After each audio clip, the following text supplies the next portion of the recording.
See, world, what we can do?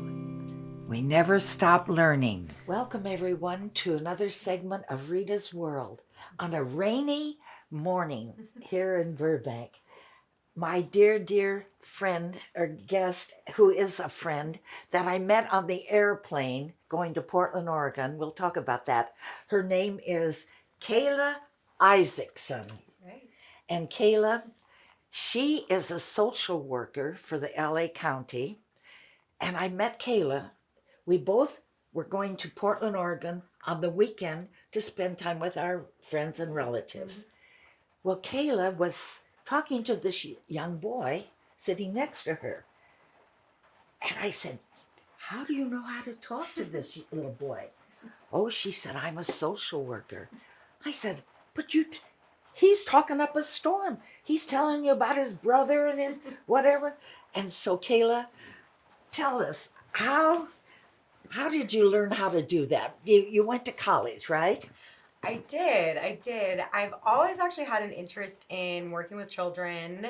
I never knew what that was going to look like in my life and career and future. I thought I was going to be a teacher. I, went in the school system for a little bit in that regard, and it just wasn't quite a fit. It was never quite a fit until I actually did some traveling in different third world countries and things like that, and kind of came back around and learned that social work is kind of a calling of mine. So I ended up going back to school, getting my master's at UCLA for social welfare, and now I work in Los Angeles County as a child social worker. And so, yeah, it's really, I've always had a natural, I would say, gift for communicating with children. But now that I have this education and this career, it's really honed my skill set a lot. So it's an art, isn't it? Yeah, it's an art. It is a definite art, yes. To bring the children out, to talk to them, to let them feel comfortable. And I'm amazed. I was amazed with the way you handled this little boy. And because his mother was sitting across the aisle with two other children. Mm-hmm. So there was no room for him there. But he just enjoyed that whole flight with us.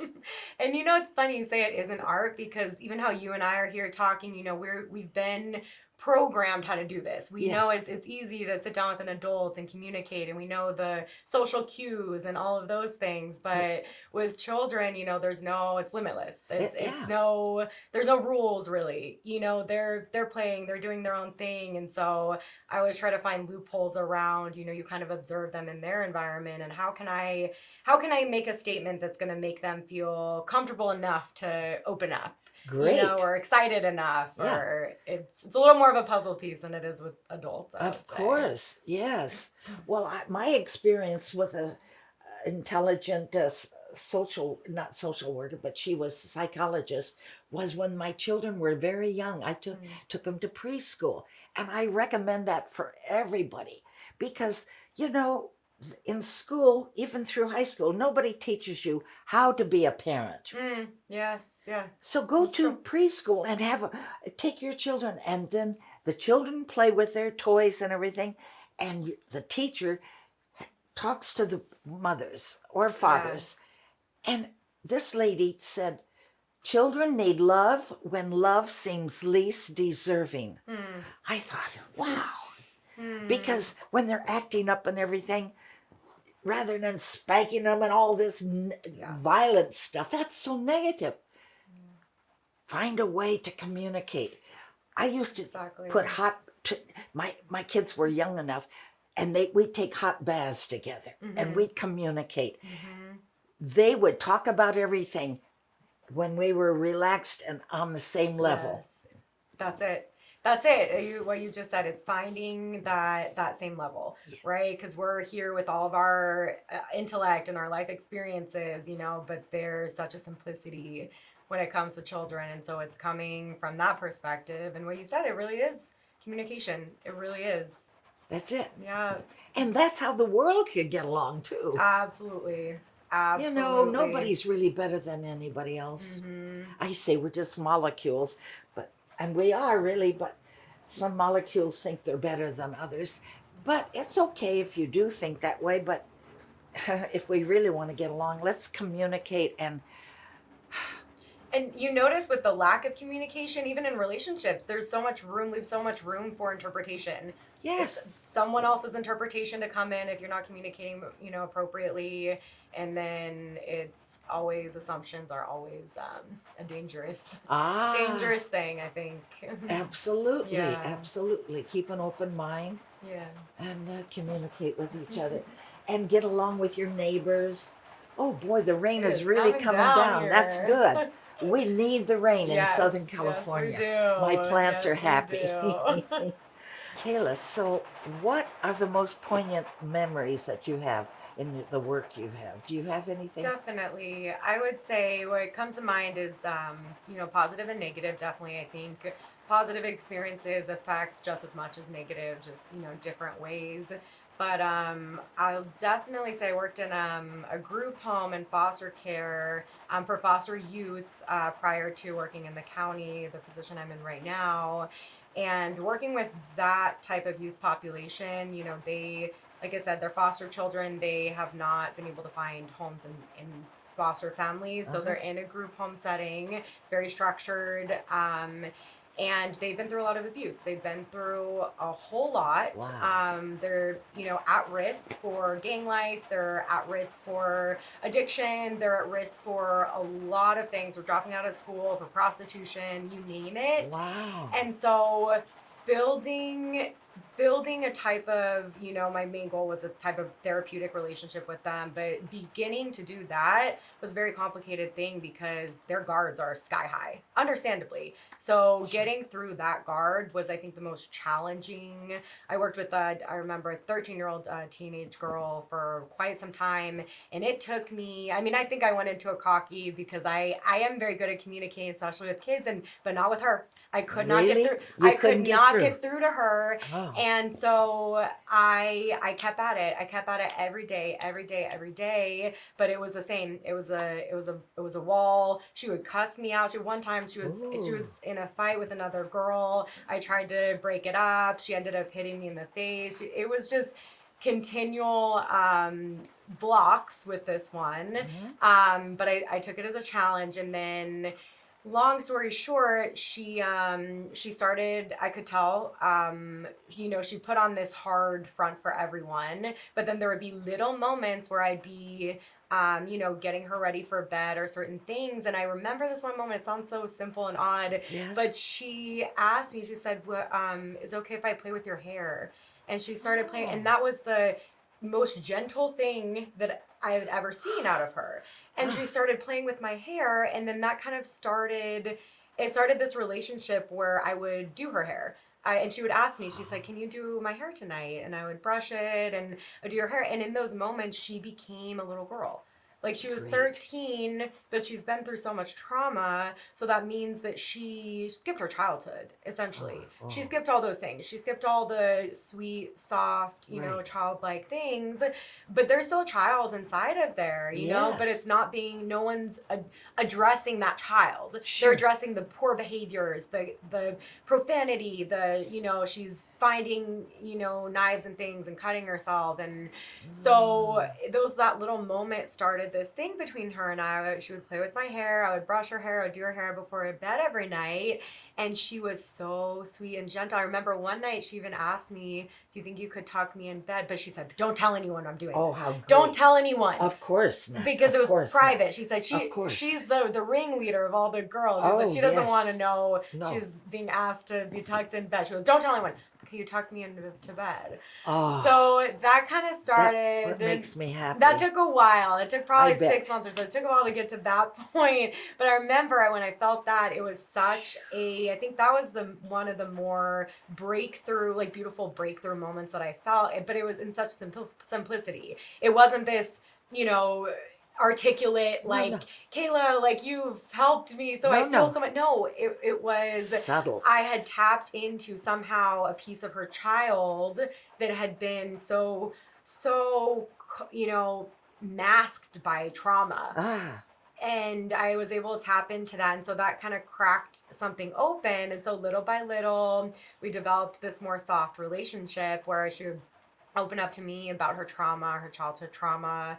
Obviously, I won't go into any of that, but she, yeah, little by little opening up, and I just started to see her kind of flourish and kind of change and develop that relationship. And she, like I said, I think there's something so therapeutic in just being able to disclose what she had been through, because no one really knew. Right, You know, right. it all been buried inside. And you know, the thing that she said to me at one point, because at one point she did, she had a little incident where she would call it AWOL. She did take off. She AWOL'd. She, you know, was a part of the bad crowd. She came back though.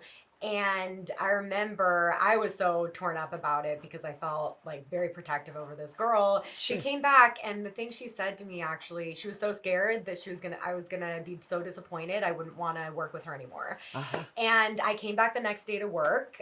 You know, it's hard. We had to hash a few things out, but I came the next day to work, and I'll never forget what she said to me. She said, "I can't believe you came back." Oh. And I said, What do you mean? I can't, like, I have no reason to not come back. Why wouldn't I come back? She said, well, because I messed everything up. Like, you've done a lot for me, and then I left on your, like, it made me look bad as a staff, as a worker. Like, she left the campus. And they're very savvy. They do that all the time. But she said, I just can't believe you came back. No one ever is consistent like that. And in that moment, I realized these kids, the main thing, they're looking for consistency. They need Consistency love. and love, plain and simple. You know, I am working on becoming a therapist actually right now. I'm in the process of being licensed, but you know, there's so many therapeutic modalities and, you know, things you study, but when it really, I believe in all of that, but when it really gets down to it, it's so simplistic to say that it's consistency and it's love. That's it. And it's showing up. That's it. And that speaks louder than walking someone through a whole therapeutic modality. It speaks to, you know, I see you're worthy, you're valuable, I'm going to show up for you. And Did she ever hug you? she did, yes. Oh, that's good. I wanted not to in hear. the beginning. Oh, not in the beginning. no. I took a hit to the face. Oh yeah, she did. She hugged me. What was funny? Because she was a little more rough around the edges. She would play rough with me. She would kind of like you know, grab me and be a little. But that was her way of like being physically affectionate. Oh, okay. And things like that. Okay. But she would play with my hair, and that was kind of our thing. Yeah. Good. Yeah. That's a good feeling. Yeah. So that's one of those that really has stuck with me, and that was quite a long time ago. So that's probably the foundation I think that I stand on.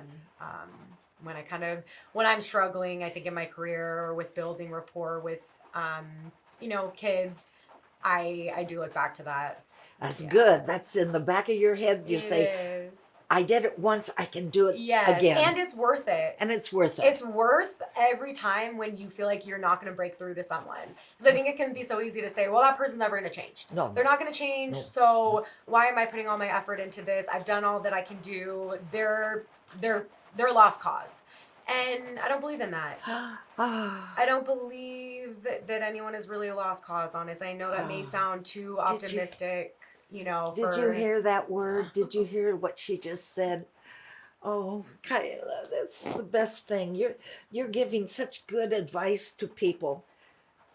You thrill me. It makes me happy. So, Kaila, are there such a thing in your business or your line of work as boundaries? I mean, is there something you can't go into? Yes. So boundaries is a word. I have a love-hate relationship with that word because it's actually has been a challenge for me in my work, because I do get very invested into relationship building, especially with these kids that have been through so much. And also just adults that have been through so much trauma, that I find myself a weakness. It could also be a strength, but a weakness is having boundaries being a little bit blurred. You know, for instance, I remember I one time was would I don't know, just feeling when you feel for a person, you know, it's so easy to just let everything go out the window, you know, and you want to do anything you can to help them, you know, but at the same time, I cannot it's a lesson that I'm learning. Like, I cannot heal someone. I cannot fix someone. I cannot, like, I can aid in that process. I can help someone come to a discovery, but I think that I've grown so much in boundaries and learned how important they are, because to be honest with you, I used to think I could. I used to think I'm responsible for, if someone's broken or struggling, I'm responsible for fixing them and making everything perfect and amazing. It's just, that's not feasible. And I wouldn't say I got burned out, but I would become very discouraged, because I'm doing everything I can. I remember with one client I would stay up till late night in the hours, which was crossing all sorts of boundaries, just, allowing people to vent and talk and be that space for them. But at the end of the day, I think we also need to allow that person to find something in themselves to help them to change, because I'm not always going to be here reminding you and holding your hand, and so I think we all do have that strength and ability within us. And you would tell them that. Absolutely. Yeah. Absolutely. And, I think that's the important thing, even when it comes to boundaries, is just recognizing, like, look, even though my heart wants to be here with you every waking moment and make sure you do everything perfect and right to be well, that's not helpful for you, because you need to strengthen your own skills and, your own self. I think there's this example, I probably will botch it up, but the idea of like a baby chick inside an egg, I believe it's like the mom has to let them break through on their own to grow the strength, so that once they break through, they'll have the strength to be able to fly, and they need to build those muscles to break out. And so I think it's kind of the same concept, with people and boundaries. Very interesting. That Yeah, makes sense. realizing, like, yes, I have this desire to, like, walk you through every moment of this, but also I want you to recognize it's inside of you too, and you have the strength yourself.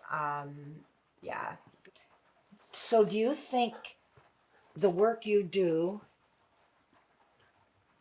is helping not only the children but the parents? Do you get to relate to the parents also? That's a great question. Yes, to an extent, I would say. I'm not gonna overly optimistic say 100%. I would say it can be a challenge, because I am very child focused in what I do, obviously primary, but also when you're child focused, innately you have to also be family focused, because you're working with a whole unit, and it can be challenging because parents will have their own trauma that maybe has not been dealt with from their past. And so now they're trying to do the best they can with pieces that are a little bit broken inside of them too. So there's a lot of complicating factors there. So my heart goes out to all of the families I work with, obviously, but it can be a little more challenging, I would say, to relate, because there are more complicating factors, right? So they're working with that trauma, and then also the brokenness in the family situation currently. So there's a lot. There's a lot there, to stay focused on the child, but also to address, hey, even though you're in this situation, like, I want to validate that you've been through a lot yourself. Which is good, because they need love too.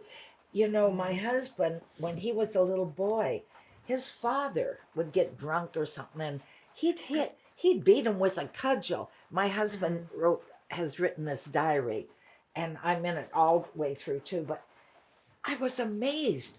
That's why he really didn't love himself enough. My husband was an alcoholic. He got 3 drunk driving tickets in 1 year, and we had to divorce legally, even though we still are friends and stayed friends for the rest of his life. But he didn't have love. He didn't love himself because he was beaten. Beating children, I think, is the worst thing you can do for a child.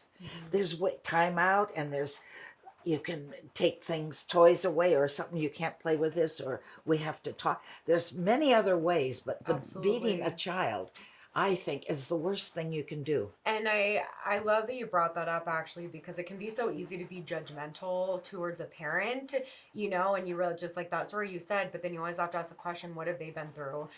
You know, what have they been through? It's so easy Exactly. to judge. It is so easy to judge, you Right, know. right, right. And I've had so many instances where, to be honest with you, I think we all do. It's an innate thing. You see, you know, how could you do this? How could you abuse? How could you do this? You know, but then you take a moment to listen to somebody's story. Everybody has a story. Where they come from. Everybody Everybody has has a a story. foundation that the way that they tick is, you know, based off of experiences they've been through, Yes. positive or negative. Yes. And you start to ask those questions and you start to dig deeper, and, you know, dots start to line up. That's not at all to excuse abusive behavior at all, Of at course. all. But it's just rather to kind of gain more of an understanding as to where it comes from, because it does come from somewhere. It does, Yeah, yes. and also you said about the self love piece too. It's extremely important. You know, I see it as, even as a parent, as a relationship, as a spouse, whatever it may be, as just a person and living in society. Like, if you are you if you are not able to fully, you know, have love for your own self, have self worth, you know, it's rather difficult to you know, to give that out to. It's like, it's almost like if there's a void there, there's going to be a void in relationships. There's going to be a Exactly. void somewhere. You know, Yes. something's going to come up short.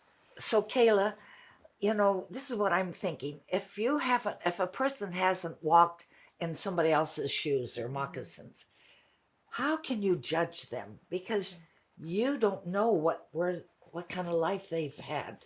Absolutely. And that's actually something I'm really passionate about, because it is so easy to judge. It's so easy to look at a situation and say, you know, how could they? How could someone do this? How could someone, you know, abuse, or even things that they say, or, you know, go into a destructive lifestyle, or wind up on the street, or you name it, you know?